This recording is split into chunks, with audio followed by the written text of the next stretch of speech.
I'm convinced that one of the ways that God has absolutely taught me humility is actually through parenting.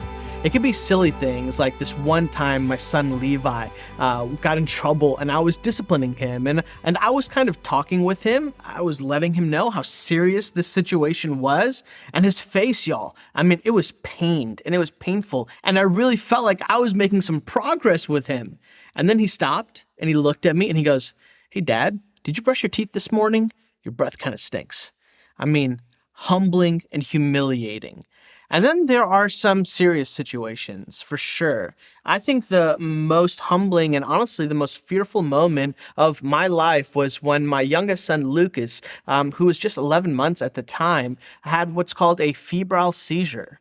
We were just driving to my mom's house to surprise her for her birthday, and it was the evening time, and we were doing well. He had a little bit of a low-grade fever, but he was teething. It's just a normal thing that parents go through, and our two older boys were, set up with their iPads and kind of just doing their thing. And we're making this drive. Everything is great. And then all of a sudden we heard a shriek in the back of the van. And my wife just knew instantly that this was not normal. She looks back, and I won't ever forget the day we're actually pulling off of the highway and we're pulling in to the exit where my mom, her house is. And all of a sudden, I could even relive it right now. All I hear is my wife yelling, "Joey, we have to pull over. Something's wrong with Lukey." And we pulled over, and it was this steakhouse. I don't even remember the name of the steakhouse. All I remember is that all of the parking lot was totally full. Didn't have a place to park our car. And I got out of my car and I opened up the side of the van door and I looked at my 11-month-old son, and his whole body was limp and his head was leaning in one direction. And I was terrified. I was absolutely terrified. And I picked him up, and my wife was on the phone with the ambulance and 911. And all I could hear her say is, "We need help. We need help." And I remember in that moment praying and just asking God to do something, asking God to intervene. Later on, what we actually found out is that my son Lucas had what's called febrile seizures, and we're really grateful now. He has actually grown out of them, and he hasn't had one in many, many years. But that moment was a moment where I realized my inability. It was in this single moment of fear that I came face to face with my weaknesses. I was forced by circumstances into honesty. It may have been literally the most humbling moment of my life. And then there was a single phrase that faintly entered into the depth of my heart. And it actually comes from Psalm 46, and it's the phrase, "The Lord of hosts is with you." Now, I want to be honest with you. Here's what didn't happen. The fear didn't instantly dissipate, but the dual reality of my inability and God's faithful presence ushered in this deep, soul-settling peace that is truly indescribable. I wrote down later in my journal what I was going through. It really was a private discussion with God. Here's what I wrote. I said, "God, I can't control what's happening right now. I feel like everything is falling apart and there's nothing I can do about it." And here's what God said back to me. "The Lord of hosts is with you." And I said, "God, every ounce of strength I thought I had has been depleted. I'm weak and I'm panicked and I really don't know how to do this." This is what God said. "The Lord of hosts is with you." I replied, "God, I feel powerless and empty. Everyone is looking to me to do something, but I'm completely at a loss." And God just replied, "The Lord of hosts is with you." And finally, I just said, "God, I believe you. You're here and you can handle this." In those panic moments, the primary thing that my heart needed to be reminded of was the eternal truth of God's nearness to me, the unshakable reality of the presence of God within me. It's the anthem of truth, "The Lord of hosts is with me," that led me to face the crippling fear and pain that was in front of me. This led me into a deep dive into Psalm 46, and I was stunned by what I found tucked away in this often overlooked psalm. Let's open this up together today. Psalm 46 is really brilliant. The promise of Psalm 46 is the presence of the King in the midst of our fear, the King who personally walks with us through our pain. Psalm 46 is 11 verses long, and it's broken up into three primary categories. Let's read this together. Psalm 46:1. It says this, that God is our refuge and strength, a helper who is always found in times of trouble.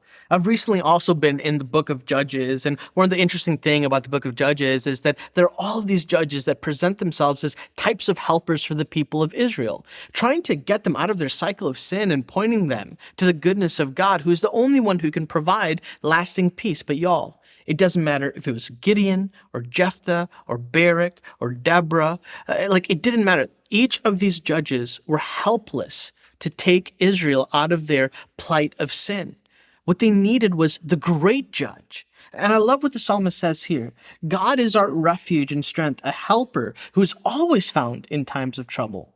And it says this, therefore, so because of this, in light of this truth, we will not be afraid. Though the earth trembles and the mountains topple into the depths of the seas, though its waters roar and foams and the mountains quake with its turmoil. What the psalmist is doing is in these first three verses is he's pointing out the reality that God is in control over all of nature.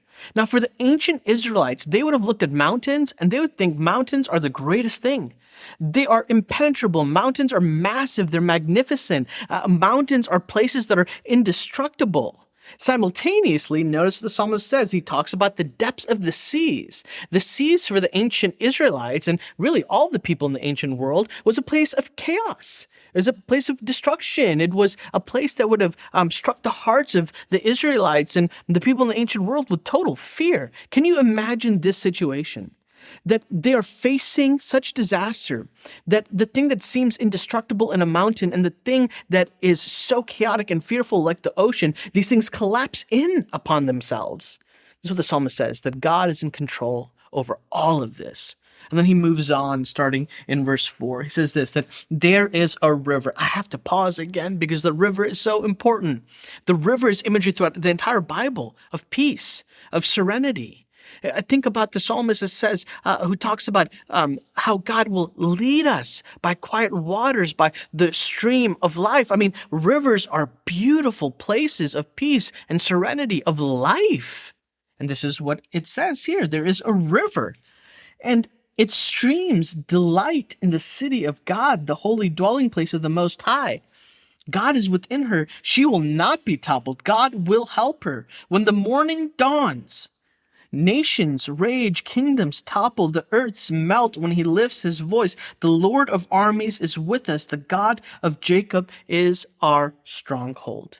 And so the second series, verses 1 through 3 tell us that God is over nature. The second set of verses, 4 through 7, lets us know that God is in control of even our enemies. Do you see the total encompassing sovereignty and power of God?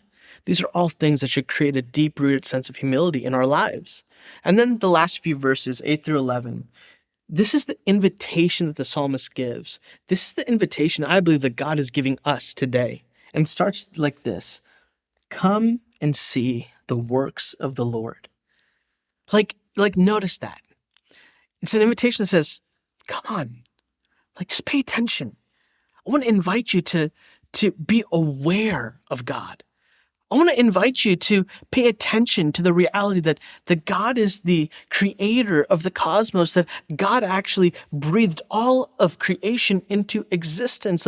Come on, just take notice of this. And then this is what he says. Come and see the works of the Lord, who brings devastation on the earth. He makes wars cease throughout the earth. He shatters bows and cuts spears to pieces. He sets wagons ablaze. Now, I just want to, again, slow down and pay attention to these weapons. Now, for you and I, we're like, oh, wow, spears and bows and some wagons. That's super nice. And we just move on. But in the ancient world, these are the premier weapons of warfare.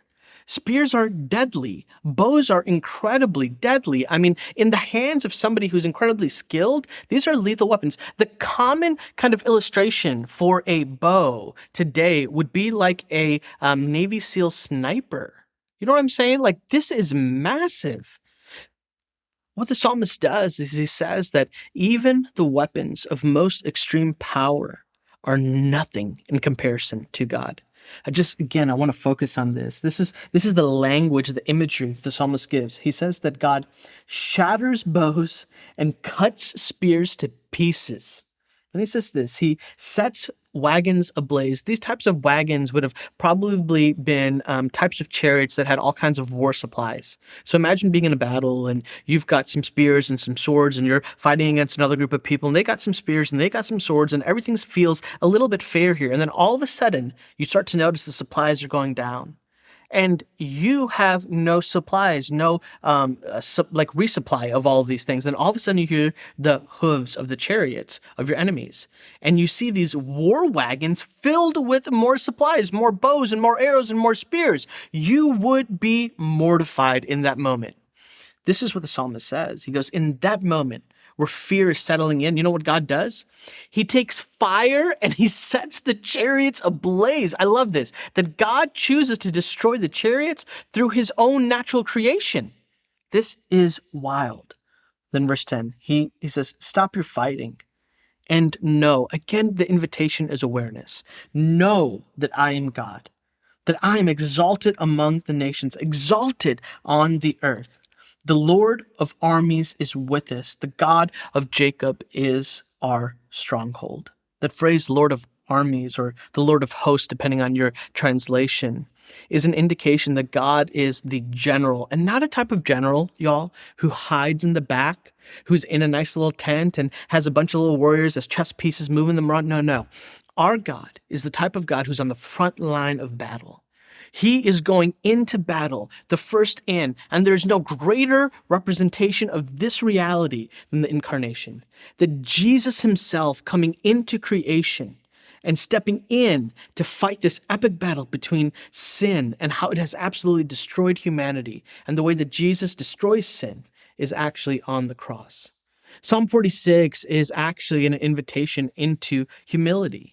It's our guide leading us to lay down our pride and exchange it for humility. Humility is what flows out of humanity when we see God as he truly is, when we see ourselves in light of who God is, and when we see others as God does. Cultivating humility also helps us see every situation and circumstance as something that God rules over and can bring good out of. Psalm 46 shows us this. While we may not be able to avoid fear or stop hurt in our life, we are promised the nearness of God to help us face our fears and get through our hurt. Psalm 46 helps us see ourselves honestly so that we can rightly see the majesty of the Lord of hosts. And this leaves us in a posture of humility as we become more and more aware of what we are unable to do and marvel at all that God continually does on our behalf and for his glory. So if you're in the midst of a situation that feels impossible, or you're in a moment of longing for hope and help, you have a promise from God, one of the most significant and monumental promises that you could have. He is with you. And humility is the key to first becoming aware of this truth. Second, accepting it as something we need. And third, living our lives in light of that promise. Friends, I just want you to tuck this little truth away into your heart. Instead of leaving us unstable and weak, humility makes us steadier and stronger. Instead of squashing down our strengths and potential, humility helps the best of us flourish. It helps us have healthy, fulfilling relationships. And it gives us the confidence to face our fears and the courage to walk through our hurt.